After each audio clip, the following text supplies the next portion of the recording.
அரிசி மாவு உளுந்து வச்சு ஒரு போண்டா செய்யலாமா? அது எப்படி செய்யுதுன்னு பார்க்கலாம். அதுக்கு தேவையான பொருட்கள் பாருங்கள். சாப்பிடணும் போல் இருக்குல்ல. சீக்கிரம் வாங்க எப்படி செய்யலான்னு பார்க்கலாம். இட்லி மாவு ஆட்டும் போதில் இந்த போண்டா செய்யலாம். ரொம்ப ஈஸியாக இருக்கும். எப்படி செய்யுதுன்னு பார்க்கலாம். அதுக்கு தேவையான பொருட்கள் பச்சரிசி மாவு, உளுந்து, நாட்டு சர்க்கரை, சோட்டா மாவு, ஏலக்காய். ஒரு பாத்திரம் எடுத்துக்கோங்க. பச்சரிசி மாவு போட்டுருங்க.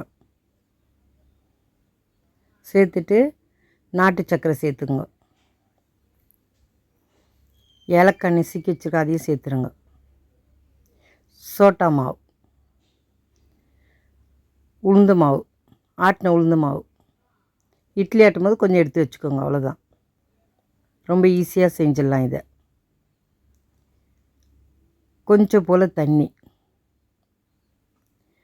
இதை நல்லா திக்காக கரைச்சிக்கோங்க. தண்ணியை கொஞ்சம் கொஞ்சமாக ஊற்றிக்கிறோங்க. இது பாருங்கள், தண்ணியை நிறைய ஊற்றினா இப்படி ஆயிடுச்சு. இப்படி பண்ணக்கூடாது. நான் இப்போ காமிக்கிற மாதிரி இதை மாதிரி திக்காக கலக்கி வச்சுக்கோங்க. அப்போ தான் நமக்கு ஈஸியாக இருக்கும் போடுறதுக்கு. நல்லாயிருக்கும் சாப்பிட்றதுக்கும். இதை குட்டி குட்டியாக போடுங்க. பெருசாக போடாதீங்க. இதை மாதிரி சின்ன சின்னதாக போடுங்க. ரொம்ப நல்லாயிருக்கும் சாப்பிட.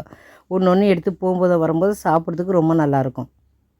நான் எப்படி செய்யணும் அதே மாதிரி செஞ்சு பாருங்கள். உங்களுக்கு ரொம்ப பிடிக்கும். மாவு இதை மாதிரி திக்காக தான் கலக்கி வச்சுக்கணும். ரொம்ப தண்ணி ஊற்றினா அப்படி ஆகிடும். அதுக்காக தான் உங்களுக்கு பிசைஞ்சு காமிச்சேன். தண்ணியாக போடக்கூடாது. இப்படி திக்காக போடுங்க. இந்த மாதிரி கையில் எடுத்து இந்த மாதிரி சின்ன சின்னதாக போடுங்க. பாருங்கள், இது மாதிரி குட்டி குட்டியாக போடுங்க. சீக்கிரமாக வெந்துடும். சீக்கிரமாகவும் எடுத்துடலாம். சீக்கிரமாகவும் சாப்பிட்றலாம். இது ஒன்றோட ஒன்று ஒட்டும்லாம் பார்க்காதீங்க. இது பாருங்கள், உங்களுக்காகவே நான் கலரி காமிக்கிறேன். ஒன்று கூட ஒட்டலை பாருங்கள். அப்படியே தனித்தனியாக வரும். ஒன்றும் ஒட்டாது.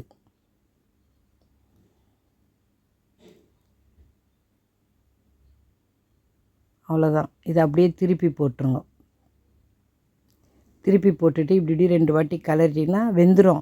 ஆனால் போடும்போது ஸ்லோ பண்ணி போடுங்க. எண்ணெய் காஞ்ச உடனே வேகமாக எண்ணெயை வச்சுட்டு போட்டிங்கன்னா கையிலையும் போடும், தீஞ்சியும் போயிடும். அதனால் இதை மாதிரி ஸ்லோ பண்ணிட்டு போட்டு வெந்த உடனே திருப்பி போட்டு இதை மாதிரி எடுத்துருங்க.